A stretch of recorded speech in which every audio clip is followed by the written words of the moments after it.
Gabriele wants a budget of 2,200 euros in Paris.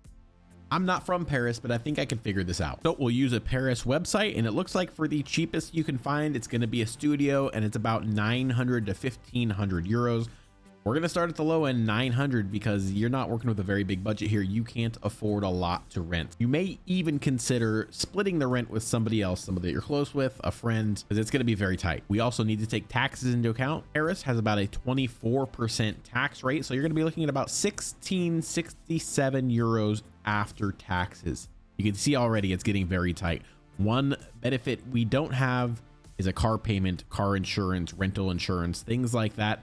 Just because it's a different country, things are a little bit different. Everything's a lot closer. You can walk to a lot of places. You get a lot of benefits without needing a vehicle. So let's jump in. Okay, so breaking all of this down, and I used a lot of research to find current data. So these numbers should be fairly accurate. However, your mileage may vary. So grocery budget, $200 a month should be more than enough to feed you.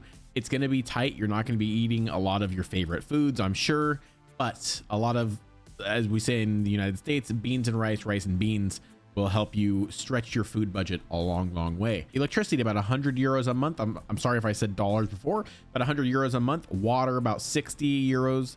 Trash and sewer, I'm not sure if that's even a thing in France, but we're gonna leave it on there anyways. Entertainment, we're giving you $200. You're in Paris, France. You have $200 a month to go out, buy stuff that you need, buy stuff that you want, things to have fun, experience the city, and 50 euros for shopping. And shopping is going to include things like random clothing that you'd like to buy, stuff that you need at home, toilet paper. You have bidets though, so that might help, but things that you need for yourself. Okay, rent, we have $900 a month. Again, we're keeping it cheap. You may be a little bit out on the outskirts, but this is what you can afford. Internet, I looked it up, about $35 a month to get you internet, and a phone plan about $15 a month. Now, with all that into account, we can take out entertainment and we can take out shopping, or just leave shopping there since you need it for daily goods and things like that. With everything rolled in at about this price, with 1,667 euros a month, you're left with 57 euros a month to get by. Now, a lot of this can be, again, you can take out $200 for the time being if you don't have an emergency fund, which, if people who don't know, an emergency fund is something that you use just in case you lose your income. So you want to save up a good 6 to 8 months of your full income.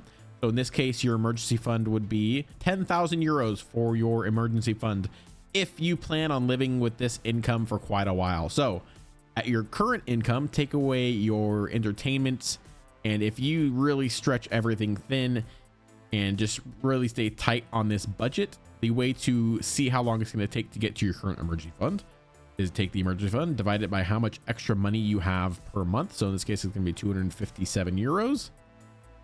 And you're left with 38 months. So a little bit over 3 years if you don't earn any extra money in this time to save up an emergency fund. Now, one quick solution, find another job, find another source of income. It can be done. You don't have to stay at 1,667 euros a month, which for people in the United States, let's see, we'll do the before tax rate just so we can get a division. Let's say if you, I'm going to calculate this the way that they calculate income in the United States. So 2,200, in this case, dollars a month times 12, you're making 26,400 a year would be your yearly salary. So we're going to divide this by 26 because there are 26 equal pay periods in a year. There's 2 months out of the year where you get a third paycheck. It's just the way it works. It's weird. Okay, and you're $1,015 every 2 weeks. We're going to divide that by 80 hours, which would be your full-time working rate. So you're making about $12.69 an hour, or 12.69 euros an hour. In the United States, that is below minimum wage.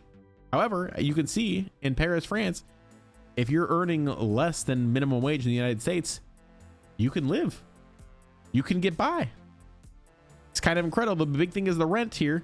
Now, for people in the United States, if you are dealing with a part-time minimum wage, this doesn't mean you can't survive. What this means is find someplace cheap to live. Try and do it without a car if you can. Try and carpool if you can. find an apartment, split the rent. You simply can't afford to live alone on certain occasions and have everything that you see everybody else have. Oh, you saw it here, below minimum wage. You can make it work in Paris, France, which is some people's dream to go visit, and you actually live here. If you want me to do a budget for you just like this, send me your yearly income, send me where you live, and I will make one out for you, and we'll get you going. We'll get you living on a budget and make sure that you can get by without going into debt. Talk to you guys later.